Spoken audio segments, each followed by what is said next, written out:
everybody. Welcome back to Simply Human. I'm Christina Caro. I'm a clinical psychologist, and welcome back, Karen. Yeah, I'm Karen Lynskey. I'm a leadership and self-trust coach, and I'm so excited to talk about our topic today on self-trust. Well, okay, Karen, this is a big topic. Why don't you? Yes, but I'm ready. Are you ready for this? Let me just tell our audience. So, this is a big topic. Self-trust, that's a big term.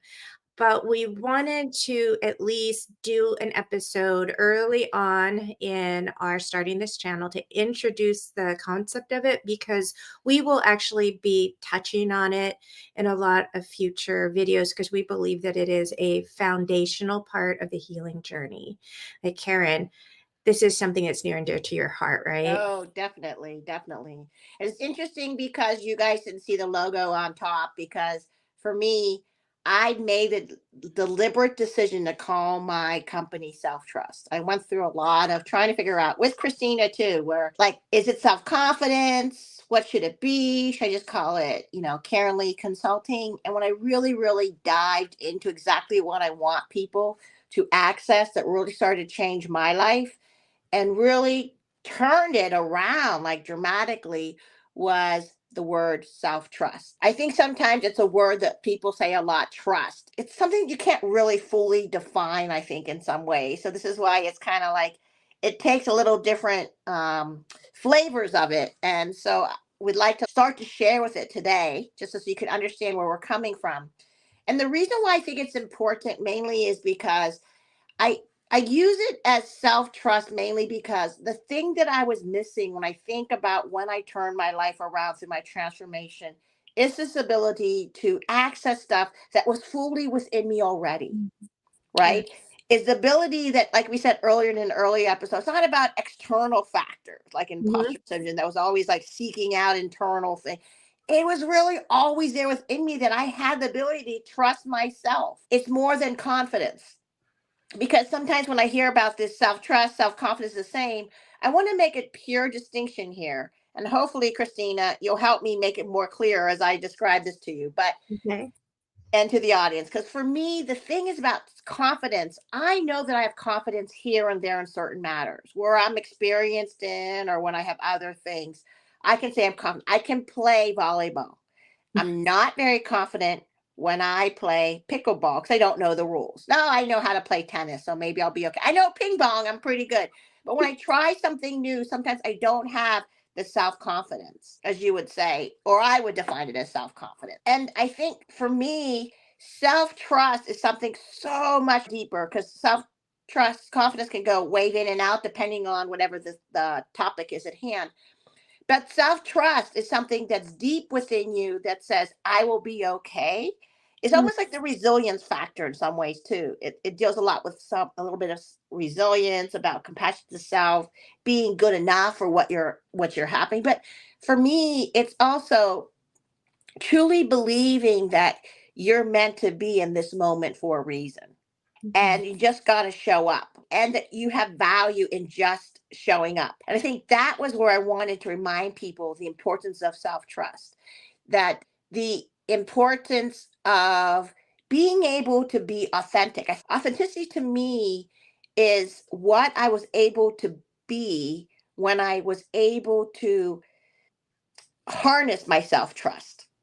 I see it as self trust like this little like fireballs, when it has like like a burst of energy and stuff. I see my self trust as a burst of energy within me, but it's not like, oh, although I am like but the whole point of it is the self trust is something that's there. It's always like that energy that's always there for me to hold upon. And for me, my faith also is related to my self trust, the belief in that I am part of, the universe, right? Or part of God's community, God's creation. So it's bigger than myself. And so it reminds me the importance too, as even though it says self, it also takes for me the ability to realize that it's not just about self, but it's also allowing the universe and God to work within me to do what I need to do for this world, what I'm meant to do for this world. So it's really funny because I had this talk with my Christian friend who had said to me, you sure you want to do self trust? Because we believe that with Jesus and Christ, it's like is not just trusting in yourself. But to Oh. me, I was using the combination of self because I really believe that Christ is within me. Like Mhm. right now, I know the Holy Spirit is guiding me and within me, that Christ is within me. We have this song about Christ in me, beside me, behind me, above me, below me. And to me, that's where the power is. So that's why I went by self. They took the earthly definition of self. You know how we like try to use a word to define what it really is, but it doesn't really capture it. Like collaboration, doesn't really capture what we all mean because we mean different things by the word. I think the same thing is with this self trust and this self confidence and trust thing.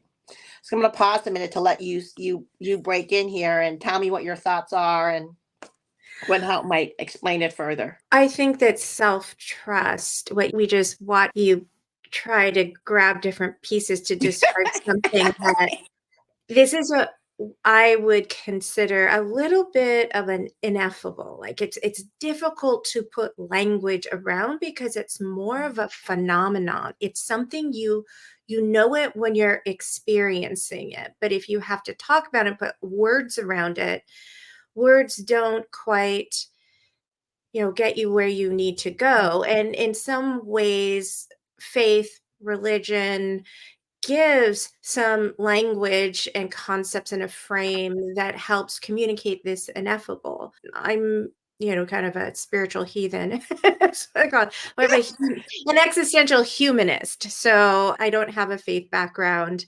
But, Karen and I, this is something We're that we still best friends, so yeah, that's what's great.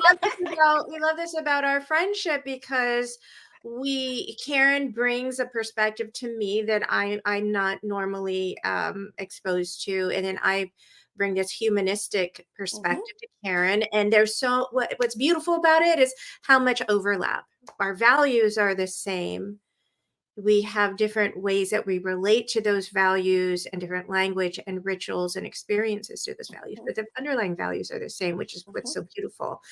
So from a humanistic perspective and a psychological perspective, having gone on my own journey of self-trust. So in previous episodes, we've done a deep dive on imposter syndrome, and I shared it that wasn't something that I had a lot of experience with because I'm on the autistic spectrum and didn't learn about masking. So I was just out there floundering in the world, like, this is who I am. I didn't even know that was an option. Should have a mask. I didn't know.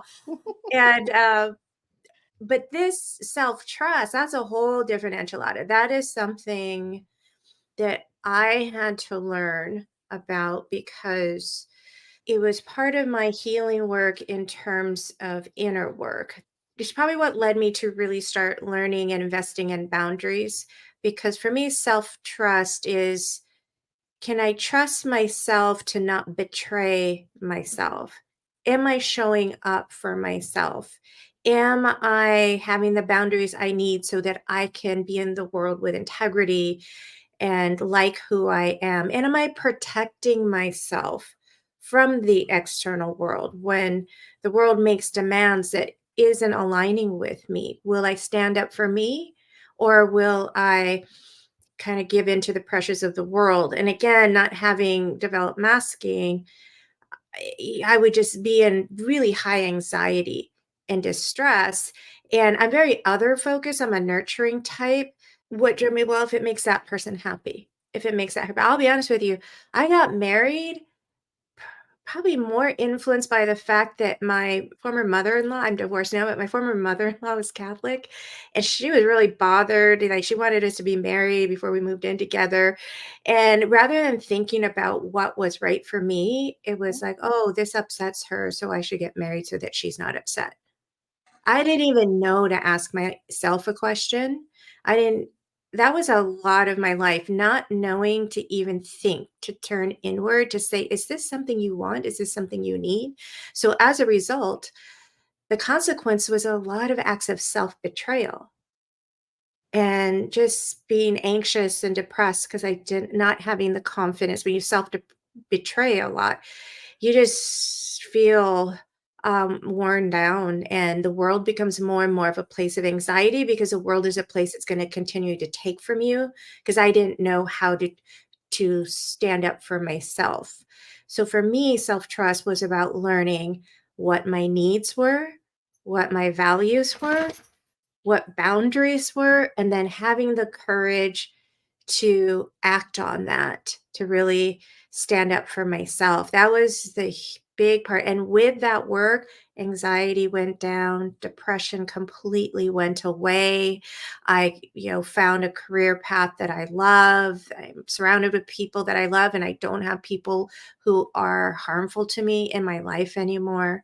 It's Because you just choose, because you choose. That's the because point. You I you know have how to make more good choices. ability to make decisions because you understand the importance of it, which is the whole point of self-trust, right? Because yeah. And I The think more self-trust you have, you'll discover the better you get at making decisions for yourself. Yeah, and I Mhm. think a lot about when they were saying that, when you're born, you're born perfect in many ways, and you're in the cocoon of the womb, right? And then Mhm. you don't have the environmental pressures that you have. There are Right. generational ancestry pressures, environmental pressures, I guess societal pressures, all this other stuff, class, all these things that we always talk about. And I think that's the purity of it is like for me, I'm realizing I'm trying to get back to that child. Like we always like in the faith, we always talk about being the childlike and importance of being childlike. Curiosity is so important that you and I talk about is going back to be curious about every single moment like a child. Like, don't let each moment be defined by your past or your past impression or whatever, but experience each moment like it's new. It's hard, but you can do it when you choose to, when you're more consciously doing it. Otherwise, your subconscious takes over. I start to think about, and as you were talking about it, where, it was really easy because I knew my parents when I was growing up, they were making decisions for me because they were older, wiser, and everything I was learning, and I would just learn to trust them, right? Because they made really good decisions according to me, right? I had a very good childhood, I was thinking.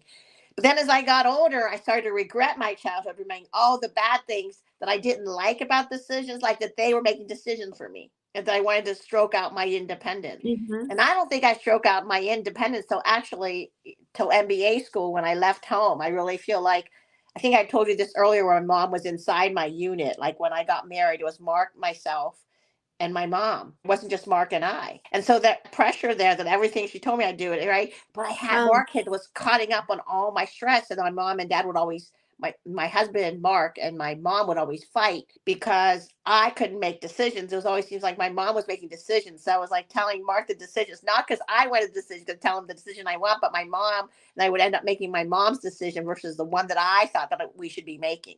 So yeah, and I think this aspect of decision making and self-trust, one of the mhm, ways that you know that maybe you need to do some work on self-trust is if you struggle to make decisions by yourself that you feel confident in, or you're not plagued by doubt, and you find yourself polling, asking, you have to ask 10 other people, yeah, is that, should I do this? Should I do this? Should I do this? Now, some people process externally, but for some people, that can be a sign that you haven't cultivated self trust where you know how to do that turning inward, check in with your inner compass, and then know what that choice is and then feel the confidence. So the two do go together, self trust, and then you need the confidence to execute on what you trust to be true for you.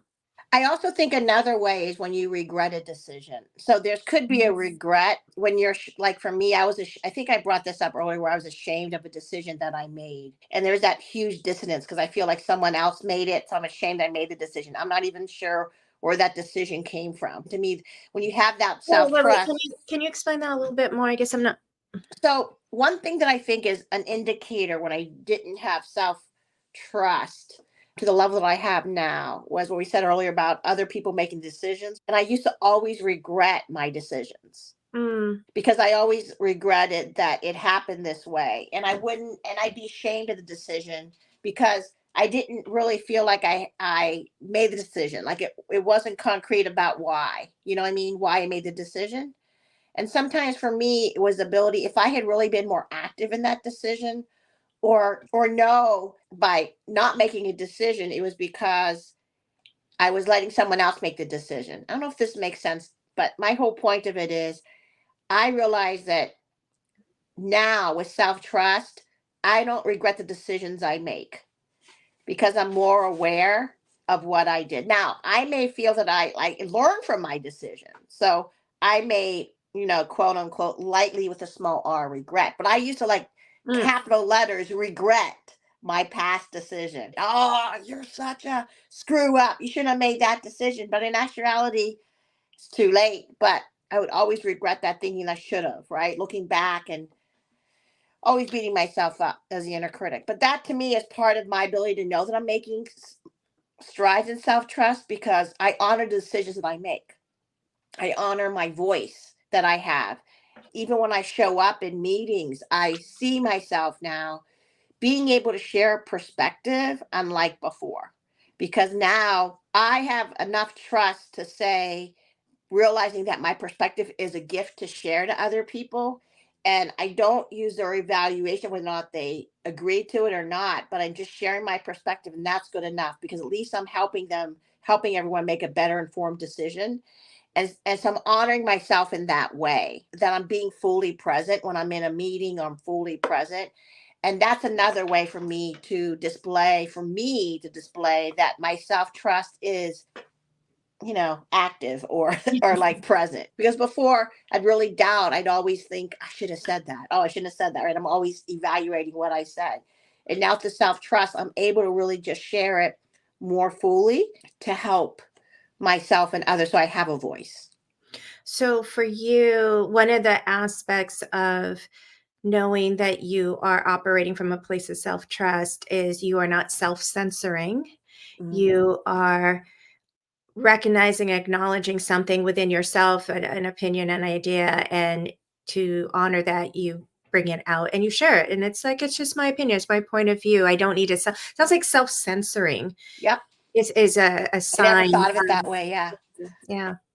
And then, from the introverted side of that, the corollary is honoring it for me was, I think the way I self-censored was censoring awareness of my needs, censoring my awareness and my boundaries. So for me to be standing in my self-trust, it was a willingness to not always be compulsively giving to the outside world. For me, it was that I needed to give myself permission to not self-censor and to say it's okay for me to have boundaries. It's okay for me to not caretake. It's okay for me to not just go along.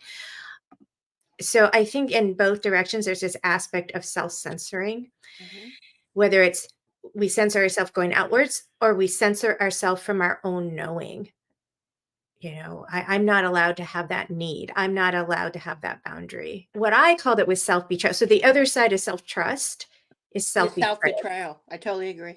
Yeah. And that's also when, for me, when you said self-betrayal, when you first used that word and you shared it with me, it is. I'm like making me like I'm non-existent, like Yeah. not honoring my voice. But that's where my self inner critic, for me, it was that big inner critic was, oh, you're gonna get in trouble if you show up that way or if you say that. Or it's like so fear-based. The survival brain was so much, it wasn't honoring my thriving brain, my new brain. It was so much in the defensive mode, wanting to protect and hide instead of being fully who I am and realizing that it's okay. I think that was what it's joyful.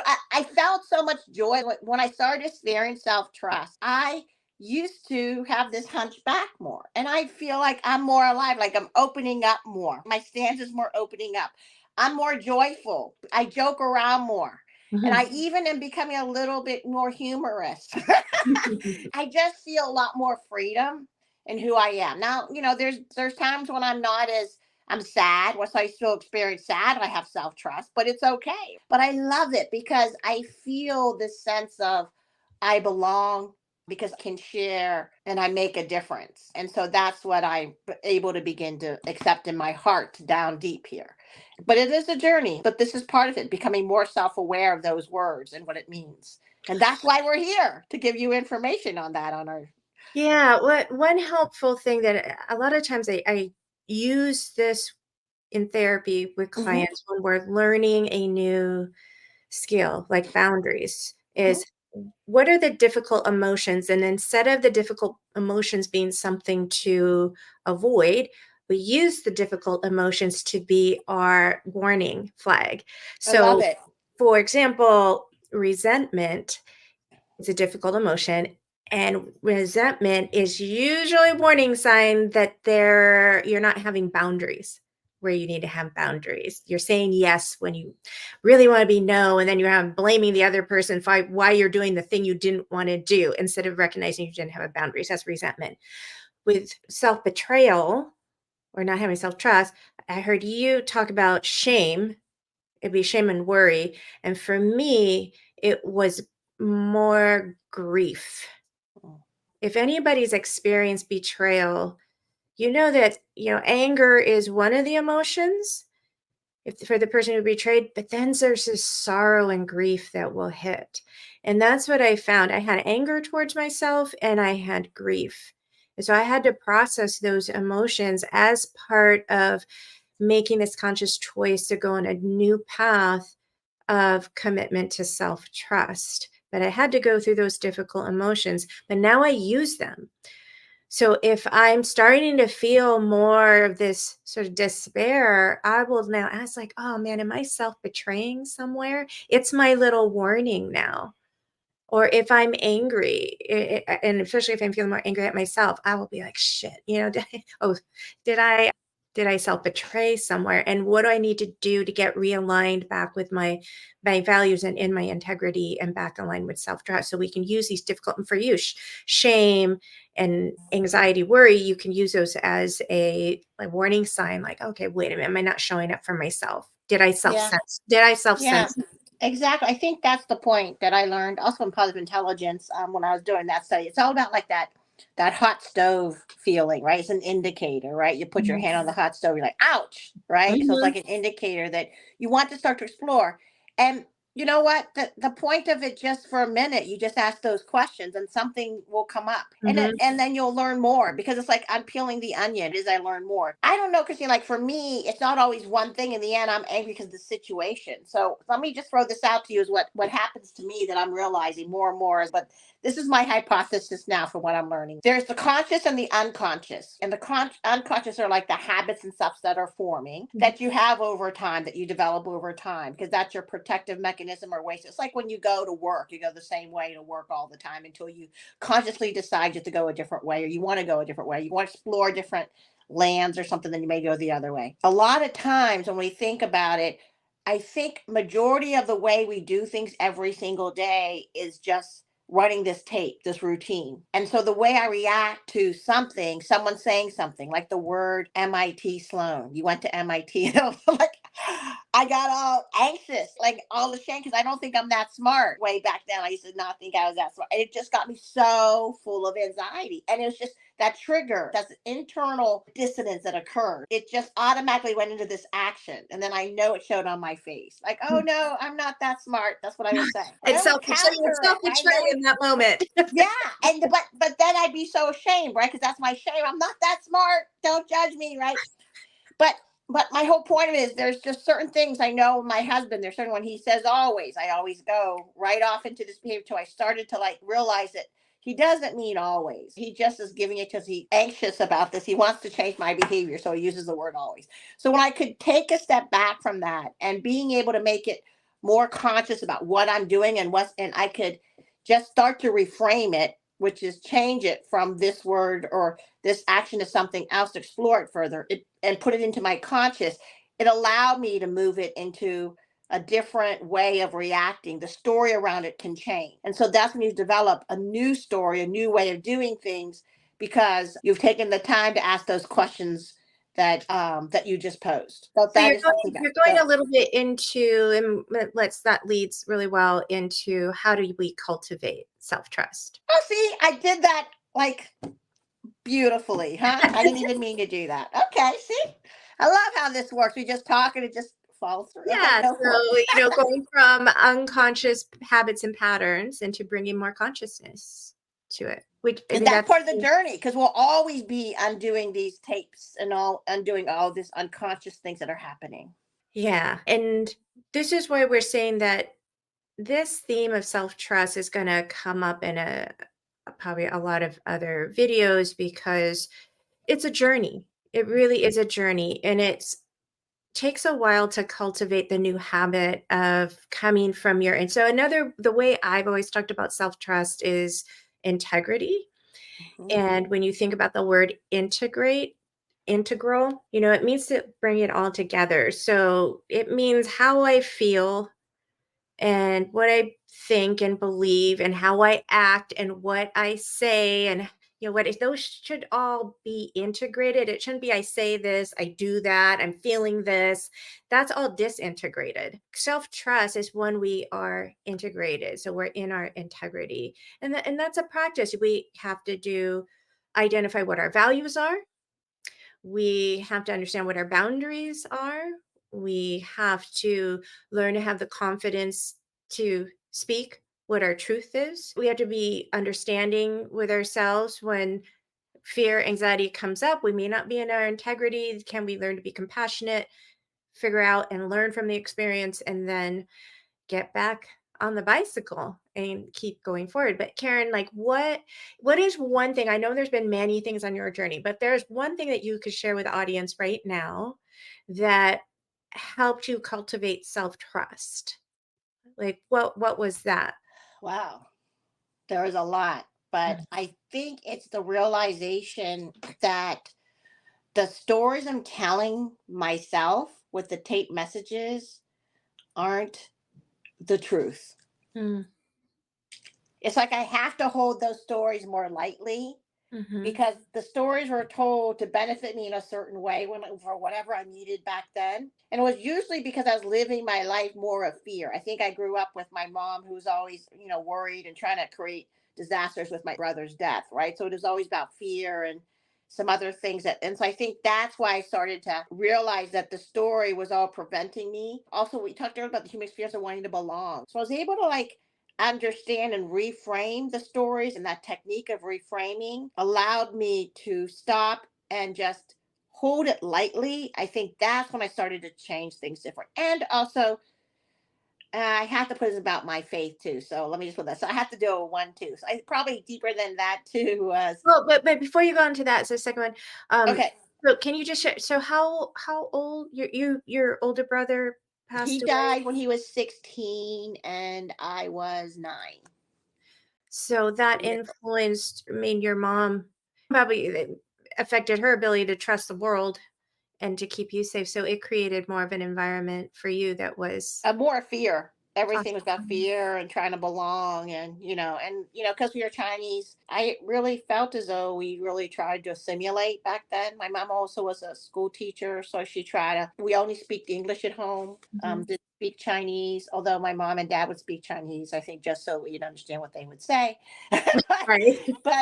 I could feel the fear. It was always the fear of things. Like I was always told not to do something. I was not. I was told not to da da da, or I was always told you should do this. It wasn't really until I left home that I really feel like when I left to Boston, when I went to MBA school, right? And I'm like in my, I guess I'm 21, 24, 25. Because I moved away from home, I started to make my own decisions. Imagine that, how old you were. Like, it always Mm, felt like my parents were making more decisions than I was. My parents chose for me to be working as, editor of school newspaper. I was supposed to be that because my parents expected me. I don't know. It's just mm. like, I just felt as though some of those decisions were, yeah, I really do. That's what happened. So, So then in some ways it makes sense to me the two parts. So the first thing you had to do was dial down the volume and all these stories and tape recordings so that you could hear, and this is where your faith comes in. yeah, it's bigger than me, right? So you and I talk about this God versus universe, and so that's why I talk about. I coach people who believe in the universe or God, although I really love to, coach Christians, but I do some of mine are also believe in the universe. But my whole point of it is, it's bigger than ourselves, and when I started to accept that and the fact that I do have a purpose in this life, that I'm meant to be here. That's why I was born for a purpose. And it's not just a singular purpose. I'm not like the prodigy musician or whatever. I know that my purpose is to show up every day to be who I am and to touch the people that I cross. And it made my life so much simpler than it used to be. And that's why I believe more in the self trust and the ability to be more authentic who I am, because I'm not living to all these expectations about I should know what my purpose is, I should go for it, and all this other stuff. So that's what I would say. Okay, well, I think for me, my journey was a little bit well, it was a lot different from yours in some sense.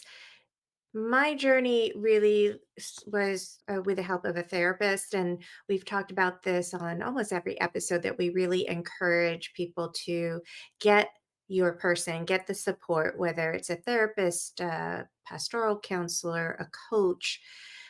But it really helps to sort of see someone who can see the middle of your own back is a Yeah, saying I that I love like to that say. saying.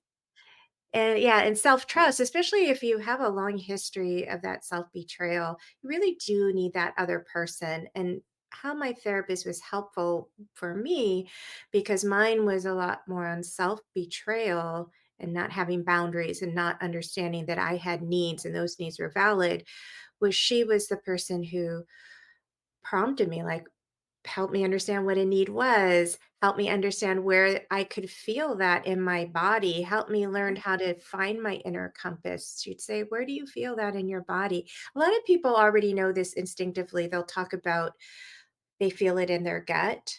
I didn't have that. I I didn't have it either, though. Yeah. I think people who know that those somatic or the body experiences are aware of that, because I never knew it came to the body first before even Mhm. before it triggered my emotions. Yeah, that's I didn't know. And boy, the body can really be an incredible indicator because Yeah. those difficult emotions that come with self-betrayal, the shame, the grief, the anger, Imposter syndrome, you feel everything. that in your body. Mhm. So having a therapist who helped reflect back to me that I did have needs, they were valid, how to tune into them, and then from there starting to learn to have the courage to make decisions and find my voice. And sometimes it was to bring it outwards, but sometimes it was just making those decisions for myself. It was okay as an introvert to say no. It was okay to, if what I needed was to stay home, that I could do that. And, I'm really sorry, folks. I've been noticing I'm getting a signal of unstable internet. So we're going to wrap this up. In addition to the journey and having that support, turning to your faith, a therapist, a coach, cultivating self trust requires a lot of the other things that we've talked about, which is curiosity, self compassion, patience, willingness to learn and learn from experience. There's a lot of different things that we'll be talking about and touching on in the future and in future episodes that all contribute to helping develop self trust. Wouldn't you agree, Karen?